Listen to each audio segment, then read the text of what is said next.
Hi, my name is Brian, and I'm the High Pop Professor.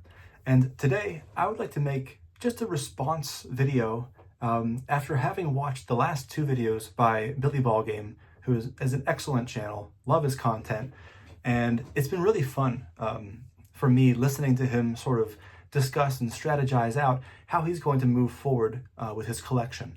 And the last two videos he's put up, he's discussed his focus of his collection, where he intends to move his collection, how he's going to proceed gathering together and winnowing his own personal bonsai tree to the best of his liking. And I've had a lot of thoughts, and I've on more than once started writing a comment, and I just I sometimes I just write comments that are a little bit too long, and when that happens, I end up just making a video because it's faster and I can say what I need to say this way, and yeah, so that's what this is. This is basically just a response after having watched those last two videos and fully enjoying them, by the way. I really love just hearing about his strategy, about his plans and everything. And so a couple of things struck me listening to him wax eloquent about his collection and where he wants to go with it. So his last couple of videos, he had sort of talked about his focus and his direction in his collecting, and specifically talking about that whole quality versus quantity debate that really is kind of the question. That's kind of at the heart of what a lot of collectors are trying to sort of piece that together and make those decisions for their own selves and their own collections. So the one thing that struck me is that, well, he likes everything. He hasn't met a card he doesn't like. I will say he's probably the easiest person to shop for of anybody, because almost anything you give him, I think he would love it, which is great. And there's something to be said for that. But at the same time, you can't buy everything. And so where do you prioritize? And that's really the issue here is prioritization. And I think by answering, and I would just ask him a couple of questions, clarifying questions that I think would be important ones to consider. So having a big scope where you want to collect, he mentioned the 4-decade sets from 50s, 60s, 70s, 80s. He's mentioned Hall of Fame rookie cards. He's mentioned even eventually going into dipping his toe into pre-war. And, it's fun because Billy Ballgame, he collects very differently than I do. But even still, even though we may collect differently, there are still, the Venn diagrams do have a sliver of overlap with like 90s Griffey stuff. And so, I can always show a couple of these cards, and I know that he'll love some Dufex or some beautiful mid-90s shine. So, and I know, so we do have a couple of things in common. But that being said, if you've got this big scope of all these years and decades and player runs you want to do and everything, and you're trying to put together cards for grading orders and slabs, there's a lot of, like I said, some clarifying questions that I would pose. And I'm not going to, and then again, people collect differently. I don't want to step on anyone's toes. I'm not trying to tell anybody how they should be collecting for their own collection. It's a very personal thing, how you want to put this together. And so I say this because I care about Billy Ballgame. I care about his collection. I want him to have a great collecting experience. And I don't want him to get partway down the line and then decide that maybe he does want to change tack, because every time you change direction in collecting, there's, if you're going to be going through phases of selling and buying and then change direction, you sell some things, you acquire, there are costs associated with that. If you graded a card that maybe didn't have to be graded, well, it's not cheap to grade cards. You're sending in these orders to whatever SGC, PSA. That's one important clarifying question I would ask. So I guess one question is, how important are slabs to you? And I have plenty of slabs in my collection.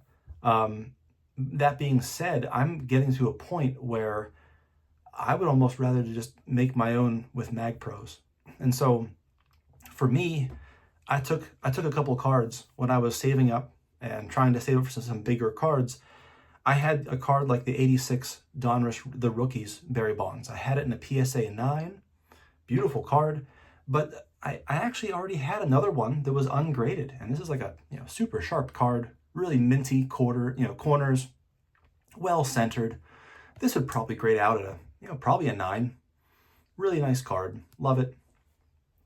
Great color on there. And I'm really happy having this card in my collection. It does not need, for me anyway, it doesn't need to be in a slab. It doesn't need to have a $20 piece of plastic surrounding it, for me, at least in my collection, to be enjoyed. And so, and by the way, if you do want it to, if the important part about the slab is the flip, it's the museum quality presentation, and you want to store them with your other slabs that you have, I would offer the suggestion of the Mag Pros. You know, you can put a card in a Mag Pro, put your own flip up here. In fact, I've got another video coming up later this week with custom labels, and so those are coming.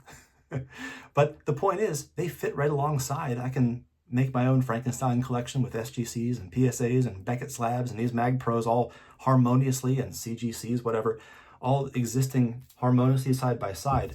So I guess, you know, because resources are limited, right?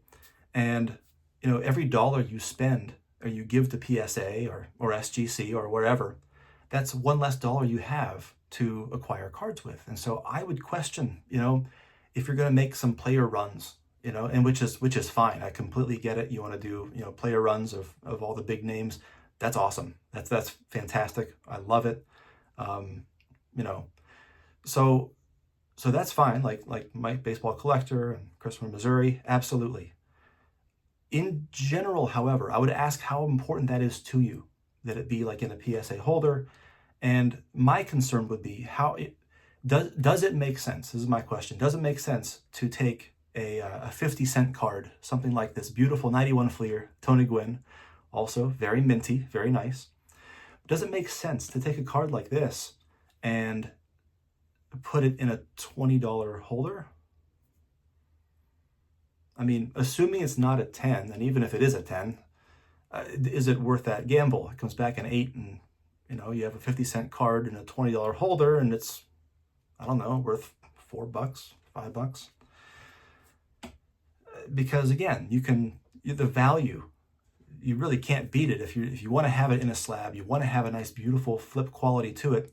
Like I said, you can't really beat the Mag Pro. So I would ask that, a clarifying question. The other thing about having a scope, though, that's really big, that encompasses like decades and decades and all these different cards and sets, it's actually kind of great because it's not like you're so focused where you're only, like, my problem is almost the opposite, where I focus a little bit too narrowly on one thing. But because I'm so narrowly focused, I miss out on great deals that might be all around me, that I'm just, my head's down and focused and I miss it, right?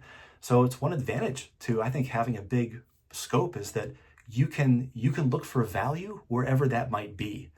And that's not a bad idea. So you mentioned that you're sort of thinking about working backwards, starting in the 80s and going backwards in time. That makes a lot of sense. It does. You know, you're starting here and you're just going to go older in time. That does make sense. The only other question I would posit about that might give you pause is that there's this idea of urgency and how some cards that might be available for a good price right now, will those same cards still be available at a good price a little bit further down the line? Will they still be a good price then? Will they still be available? Now, with 80s being what they are, 80s cards, they were, of course, massively overproduced. There's no shortage of them.